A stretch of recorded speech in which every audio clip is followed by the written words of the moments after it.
Champions ট্রফিতে বাংলাদেশ দলের মোটো attack without fear, সহজ বাংলায় ভয় ডর ছাড়া আক্রমণাত্মক ক্রিকেট খেলা। এবং এই মোটো নিয়ে, অ্যাটাক উইদাউট ফিয়ার মোটো নিয়ে প্র্যাকটিস ম্যাচে মুশফিক, রিয়াদ, হৃদয়, শান্ত, সৌম্য, তানজিদ তামিমরা মিলে 396 করেছেন। কোথায় এই প্র্যাকটিস ম্যাচটা হলো, কিভাবে কি হলো, অনেকেই হয়তো জানেন না, সেই আলোচনাতে যাচ্ছি। তার আগে বলে নেই, এই যে চ্যাম্পিয়ন্স ট্রফির আগে বাংলাদেশ যে প্রস্তুতি নিয়েছে, কি প্রস্তুতি নিয়েছে? বাংলাদেশ সবশেষ ওয়ানডে খেলেছে 12ই ডিসেম্বর 2024, সময়ের হিসাবে 2 মাস পার হয়ে গেছে। অর্থাৎ বাংলাদেশ যখন চ্যাম্পিয়ন্স ট্রফিতে প্রথম ম্যাচ খেলবে, তার আগের 2 মাস 8-10 দিনে বাংলাদেশ কোনো ওয়ানডে ম্যাচ খেলেনি।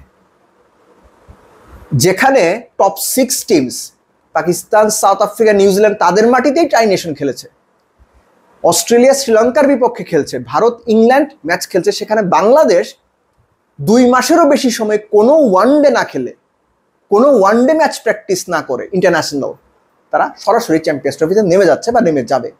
বাংলাদেশের প্রস্তুতিটা ম্যাচ প্র্যাকটিস হিসাবে খুব ভালো প্রস্তুতি হয়নি, যেখানে বড় দলগুলো নিজেদের মধ্যে খেলে ম্যাচ প্র্যাকটিসটা ওয়ানডে করে নিয়েছে। এনিওয়েজ, 396 রানের কথা বলছিলাম। এই তথ্যটা কিছুটা আমি জানতাম, এক্স্যাক্টলি আমি শিওর ছিলাম না। পরবর্তীতে ডেইলি সানে আমাদের সহকর্মী মোহাম্মদ জুবায়ের, যিনি খুব ভালো লিখেন, অ্যাকচুয়ালি দারুণ ক্রিকেট লিখিয়ে, দারুণ সাংবাদিক, তার লেখা পড়ে, অ্যাকচুয়ালি তার লেখাটাই আমার কাছে রেফারেন্স।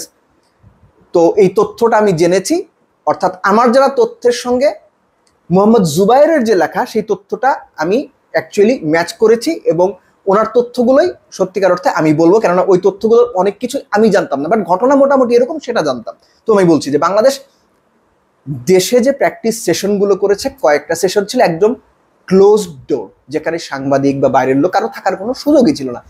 ওই সময়গুলোতে বাংলাদেশকে বা বাংলাদেশের ক্রিকেটারদেরকে কোচরা বা টিম ম্যানেজমেন্ট কিছু পার্টিকুলার গেম সিচুয়েশন দিয়েছেন। এর একটা গেম সিচুয়েশন ছিল যেখানে টপমোস্ট ব্যাটাররা একদিকে ব্যাট করছে, অ্যাটাক উইদাউট ফিয়ার এই মোটো নিয়ে। সেখানে তারা 396 রান করেছিলেন।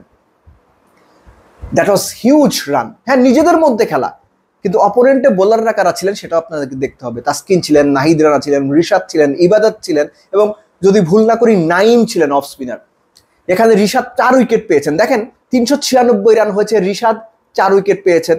অর্থাৎ রিশাদের উইকেট টেকিং অ্যাবিলিটিটা সেখানে দৃশ্যমান। ফ্ল্যাট উইকেটে বোলাররা চ্যালেঞ্জেস ফেস করবেন, অনেক বড় চ্যালেঞ্জেস ফেস করবেন। তো তাদেরকে ওই মেসেজটাই দেওয়া হয়েছে যে তুমি যদি 60, 70, 80 রানও দাও, ভয় পাওয়ার কিছু নাই, মেক শিওর 80 রান দিয়ে হইলেও তুমি 3টা উইকেট নিবা, এবং সেটাই দিন শেষে তোমাকে জেতাবে, বাংলাদেশকে জেতাবে। ডেথ ওভারের বোলিং, মিডল ওভারের বোলিং, নতুন বলে বোলিং, সবকিছু মিলে প্লেয়াররা ফ্ল্যাট উইকেটে কোন সিচুয়েশনে পড়েন, কত দ্রুত অ্যাডপ্ট করতে পারেন, এই ব্যাপারগুলো এনশিওর করার চেষ্টা করা হয়েছে। আরেকটা ম্যাচ সিনারিও ছিল, আমি আবারও বলছি, এটা মোহাম্মদ জুবায়েরের লেখা থেকে আমি আসলে জেনেছি। আরেকটা ম্যাচ সিনারিও ছিল যেখানে 296 রানের একটা টার্গেট ছিল। ওই দলে আপনার তাহিদ হৃদয় ছিলেন, মুশফিক ছিলেন, পারভেজ ইমন ছিলেন, মেহেদি মিরাজ ছিলেন। তো মুশফিক পুরো দলকে গাইড করে শেষ ওভারে গিয়ে 296 চেস করে ম্যাচ জিতিয়েছেন। সেখানে নাসুম আহমেদ 3 উইকেট পেয়েছেন।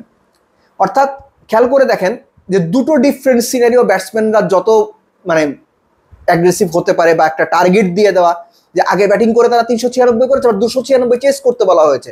এই যে সিচুয়েশনগুলো, এর বাইরে আসলে বাংলাদেশের প্রস্তুতি নেওয়ার জন্য খুব বেশি অপশনস ছিল না, কেননা বিপিএল খেলার পর বাংলাদেশ সময়ই কতদিন পেয়েছে। সো বিপিএলটা শেষ করেই বাংলাদেশকে আসলে ওই ছোট্ট সময়ের মধ্যে খুব স্পেসিফিক প্রস্তুতি নিতে হয়েছে। এই প্রস্তুতি আমি বিশ্বাস করি ভালো প্রস্তুতি হয়েছে।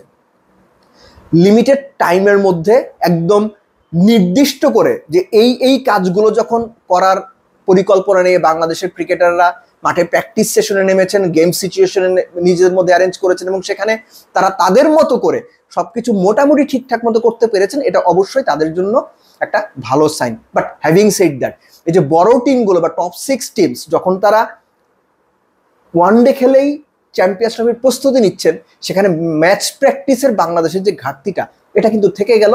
এক্সপেক্ট করি বাংলাদেশ সেই ঘাটতি মিটিয়ে ভালো ক্রিকেট শো করবে, কেননা এই মুহূর্তে বাংলাদেশের গ্রুপের যে 3 দল, যে কোনো বিচারেই তারা বাংলাদেশের চাইতে এগিয়ে আছে। শক্তির বিচারে, নামের বিচারে, পারফরমেন্সের বিচারে, এক্সপিরিয়েন্সের বিচারে এবং সামগ্রিক ক্রিকেট খেলার ধরনের বিচারে, ফর্মের বিচারে। সো তাদেরকে হারাতে হলে বাংলাদেশকে সত্যিকার অর্থেই অ্যাটাক উইদাউট ফিয়ার এই মানসিকতা নিয়ে নামতে হবে এবং এমন কোনো কিছু করতে হবে যাতে এই প্রতিপক্ষগুলো চমকে যায়, ভরকে যায়। তাহলেই শুধুমাত্র বাংলাদেশের জেতার ভালো সম্ভাবনা তৈরি হবে। নইলে বাংলাদেশ সবশেষ 2 বছরে, যেটা আগে একটা ভিডিওতে আমি বলেছিলাম যে মাত্র 36% ওয়ানডে জিতেছে, সেখান থেকে বের হওয়াটা ডিফিকাল্ট হয়ে যাবে।